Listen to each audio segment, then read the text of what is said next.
Praise the Lord. വിശുദ്ധ ബൈബിളിൽ നിന്ന് പ്രിയ ദൈവജനമേ, അല്പം സംസാരിക്കുവാൻ ചില സംഭവങ്ങൾ, ചില വ്യക്തികളെക്കുറിച്ച് അല്പം സംസാരിക്കുവാൻ ദൈവത്തിൽ ശരണപ്പെടുന്നു.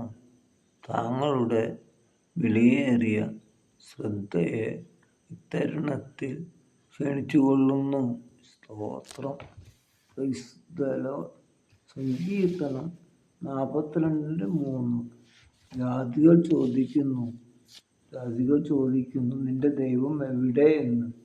കരം കൊടുക്കുവാൻ പത്രോസിനെ പൈസയില്ലെന്ന് ഗ്രഹിച്ച യേശുക്രിസ്തുവിൻ്റെ വാക്ക് കേട്ട് പടകും വലയും വിട്ട് യേശുവിനെ അനുഗമിക്കുന്ന ശിഷ്യനായ പത്രോസിനെ കരം കൊടുക്കുവാൻ പൈസയില്ലെന്ന് മനസ്സിലാക്കി യേശുക്രിസ്തു പത്രോസിനോട് പറയുന്നു, മുക്കുവനായ പത്രോസിനോട് പറയുന്നു, ചൂണ്ടയിട്ട് ഒരു മീൻ പിടിച്ചു കൊണ്ടുവരിക. അതുപോലെ പത്രോസ് പോയി ചൂണ്ടയിട്ട് ഒരു മീനെ പിടിച്ചുകൊണ്ട് വന്നു. ആ മീനിനെ അറുത്ത് നോക്കുമ്പോൾ അതിൻ്റെ വയറ്റിൽ ഒരു ചതുർബ്രഹ്മപ്പണം നികുതി കൊടുത്തു പത്രോസും യേശുവിനും വേണ്ടി.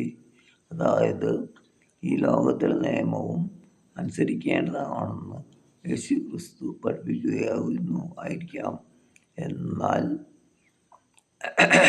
പത്രോസിനൊരു കാര്യം ബോധ്യപ്പെട്ടു, കർത്താവായ യേശു ക്രിസ്തു കരുതുന്നവനാണ്.